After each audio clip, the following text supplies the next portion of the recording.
कभी कभार मुझे याद है पिछले सत्र में हमारी बहुत मजाक उड़ाई गई। मैं नहीं जानता हूं इस प्रकार का भाषा का प्रयोग जो कर रहे थे उचित होता था। यहां तक कह दिया कि आपको वीजा दे रहे हैं पार्लियामेंट में आने का। इस प्रकार का प्रयोग करने वाले लोगों को मैं और तो कुछ कहता नहीं हूं, लेकिन मैं इतना कहता हूं, अंतर्राष्ट्रीय स्थानों पर कुछ काम निर्धारित होते हैं जिसको करने पड़ते हैं। उन मीटिंगों में पहले के प्रधानमंत्रियों को भी जाना पड़ता था, इस प्रधानमंत्री को जाना पड़ता है, भविष्य में जो आएगा उसको भी जाना पड़ेगा। लेकिन वही एक मजाक का विषय बन जाए कि हमारी राजनीति इतनी नीचे आ गई है कि हम कोई ऐसी बातों की चर्चा कर रहे हैं कि आपके पास मेरी आलोचना करने के लिए और कोई मुद्दे नहीं बचे। लेकिन मैं कहना चाहता हूं, अगर आपको देश की इतनी चिंता थी तो आप इस देश का प्रधानमंत्री विदेश गया तो कितना समय कहां बिताया, कभी उसकी भी तो जांच कर लेते, कभी उसकी भी तो इंक्वायरी कर लेते।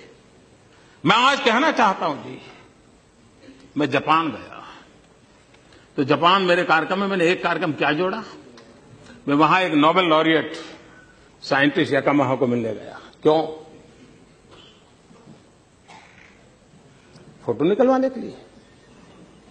मैं इसलिए किया गया कि उन्होंने स्टेम सेल के अंदर जो रिसर्च की है, मैंने जितना पढ़ा था तो मेरे मन में आया था शायद इनकी एक खोज हमारे काम आ सकती है क्या।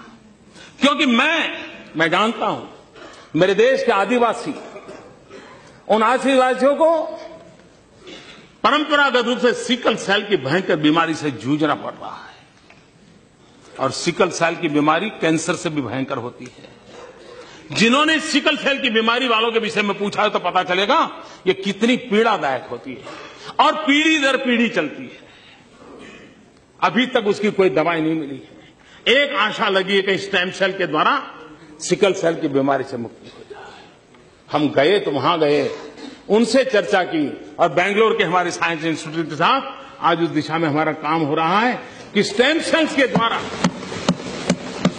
हमारे युवा साइंटिस्ट कुछ खोज करें। मेरे आदिवासी भाइयों को पीढ़ी दर पीढ़ी जो परेशानियों से जिंदगी गुजारनी पड़ती है उससे वो बाहर आ रहे। हम ऑस्ट्रेलिया गए, G20 समिट में गए। हम कहां गए? मैं उस किसानों के साइंटिस्ट, एग्रीकल्चर साइंटिस्टों को मिलने गया, उनके लैब में गया जिन्होंने प्रति हेक्टर ज्यादा चना उगाने का और सबसे खराब धरती पर चना उगाने का सफल प्रयोग किया था, रिसर्च किया था। कहीं पढ़ा था मैंने, मेरे मन में पढ़ा था, मैं उनके पास गया। हमारे देश को पल्सिस में हम बहुत पीछे हैं। देश को पल्सिस की जरूरत है। गरीब आदमी को न्यूट्रिशन फूड के लिए प्रोटीन जरूरत है। हमारे देश के गरीब को प्रोटीन मिलता है दाल में से, पल्सिस में से मिलता है। अगर हमारा किसान अच्छी मात्रा में पल्सिस पैदा कर सकता है, अगर प्रति हेक्टर ज्यादा पल्सिस पैदा कर सकता है तो उसको भी अच्छी आय मिलेगी और हमारे गरीब का भी भला होगा। और इसलिए मैं उन साइंटिस्ट को पास जाकर के घंटे बिताए ये समझने के लिए कि बताइए मेरे देश के किसानों को ज्यादा पल्सिस पैदा करने के लिए क्या रास्ता हो सकता है, ज्यादा चना पैदा करने के लिए क्या रास्ता हो सकता है, अरहर पैदा करने के लिए क्या रास्ता हो सकता है, उसके लिए मैंने समय बिताया।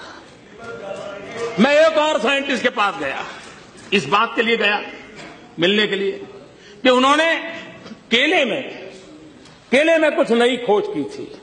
मैं समझना चाहता, मुझे पूरा पता नहीं था, तो मैं ऐसे ही चला गया उनके पास, उनके साथ बैठा, उनकी लैब देखी, उनके प्रयोग देखे। उन्होंने केले में न्यूट्रिशन वैल्यू बढ़ाने में बहुत सफलता पाई है, अधिक विटामिन को पाने की सफलता पाई है। केला ये अमीरों का फल नहीं है मेरे भाइयों बहनों, केला एक गरीब से गरीब का फल होता है।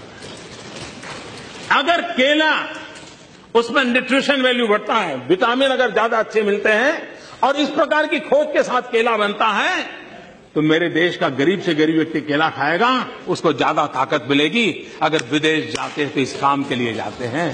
देश का गरीब हमारे दिमाग में होता है, देश का आदिवासी हमारे दिमाग में होता है, देश का किसान हमारे दिमाग में होता है, और दुनिया में जो भी अच्छा है, जो मेरे देश के गरीबों के काम आए, उसको लाने की तड़प होती है। उस तड़प के लिए हम कोशिश करते हैं, और इसलिए समय का सदुपयोग करते हुए हम किस प्रकार से हमारे देश को आगे ले जाएं, उसके लिए सोचते हैं, उसी को लिए करते रहते हैं, उसी पर हम करने के लिए कोशिश प्रयास करते हैं।